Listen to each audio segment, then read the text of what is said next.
Assalamualaikum warahmatullahi wabarakatuh. Alhamdulillah, alhamdulillahi rabbil izzati wal jalal wasi'il karami azimil ifdal alladhi lam yattakhiz walada wa lam yakun lahu syarikun fil mulk wa lam yakun lahu waliyyun minaz zulli wa kabbirhu takbira. Asyhadu an la ilaha illallah wahdahu la syarika lah wa asyhadu anna Muhammadan abduhu wa rasuluh la nabiyya ba'dah. Allahumma salli ala sayyidina Muhammad abdika wa nabiyyika wa rasulika an-nabiyil ummi wa ala alihi wa sahbihi wa sallim taslima biqadri 'azamati zatika fi kulli waqtin wahid. Amma ba'd,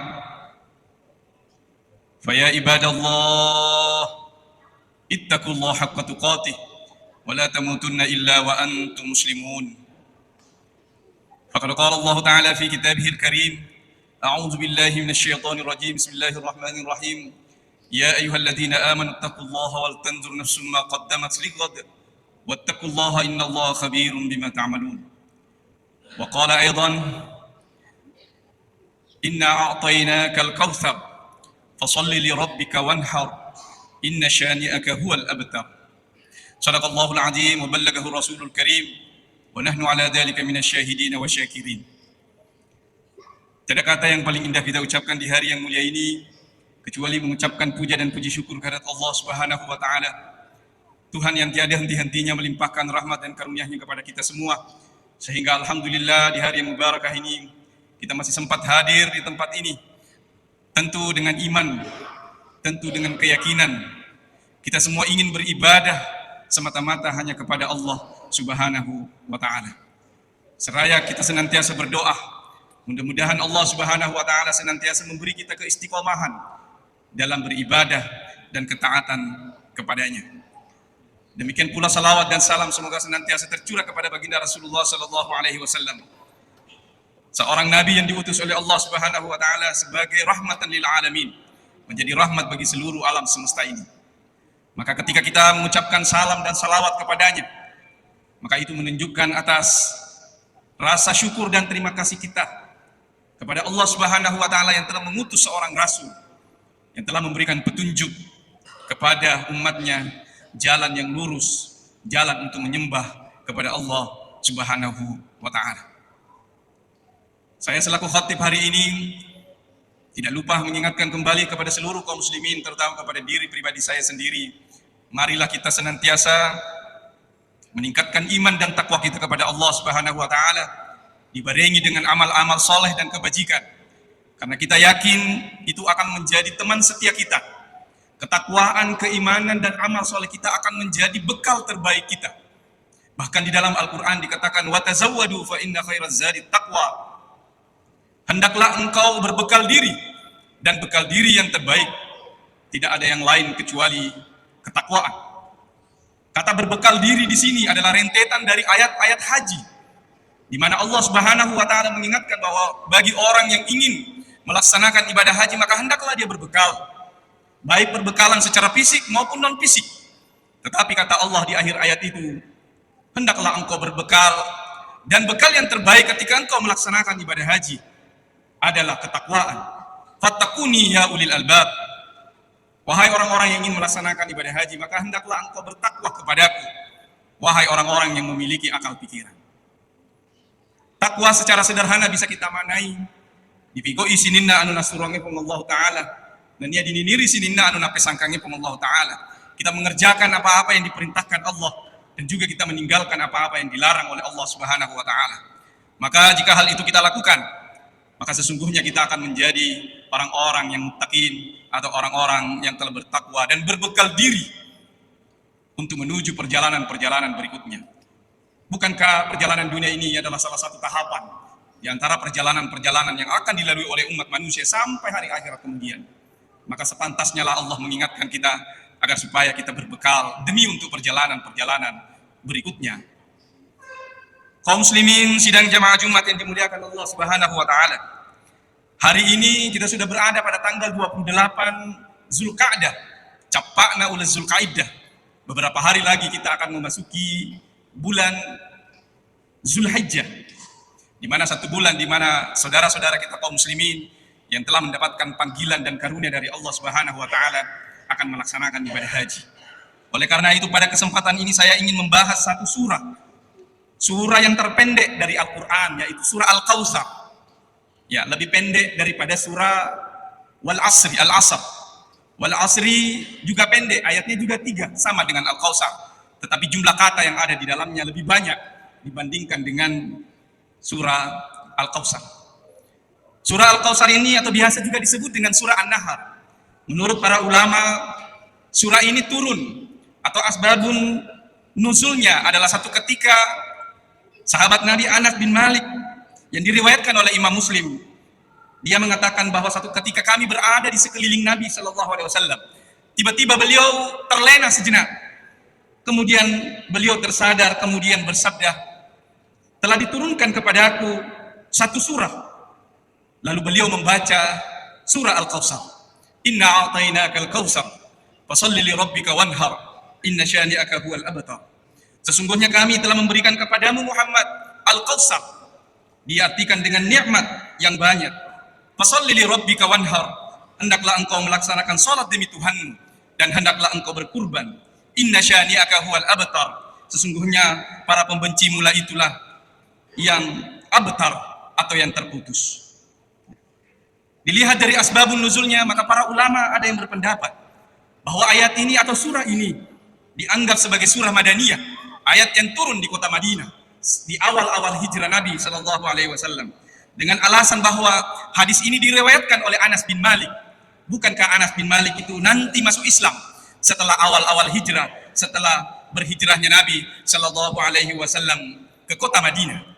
Tetapi ada juga ulama yang mengatakan bahwa karena keistimewaan daripada surah Al-Kautsar ini, ada yang berpendapat bahwa dia turun 2 kali.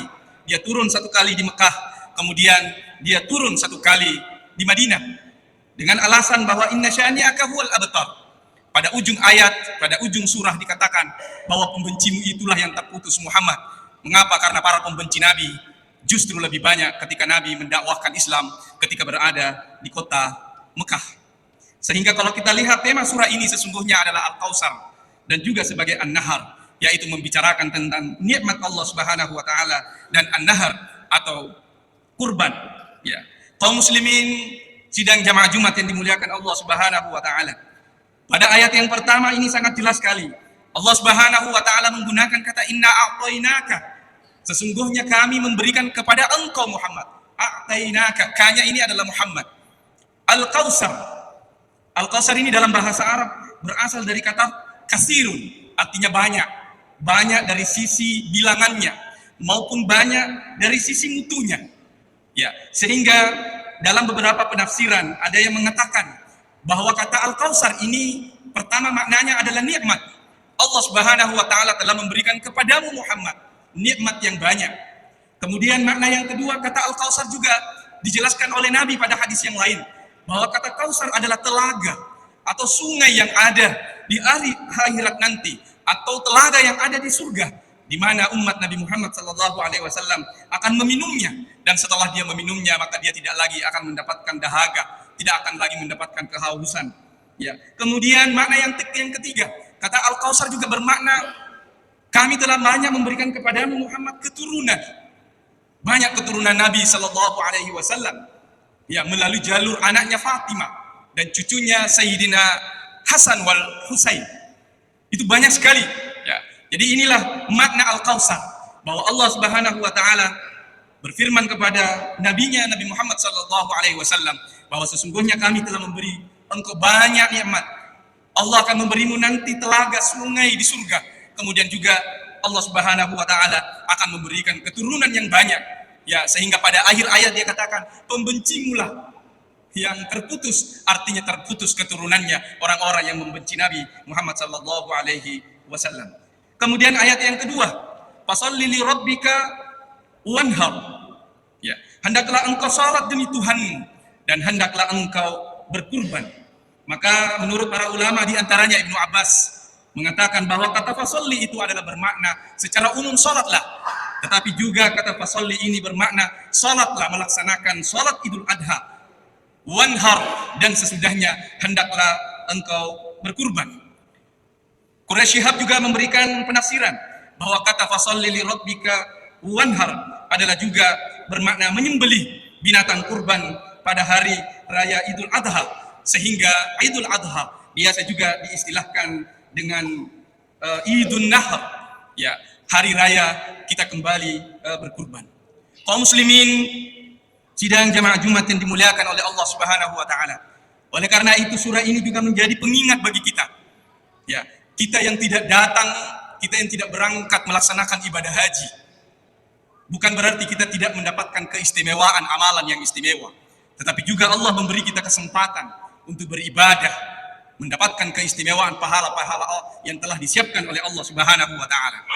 Bahkan di dalam salah satu hadis dikatakan bahwa pada hari raya Idul Adha, amalan yang paling dicintai oleh Allah adalah amalan ketika engkau telah selesai melaksanakan sholat Idul Adha, kemudian engkau berkurban.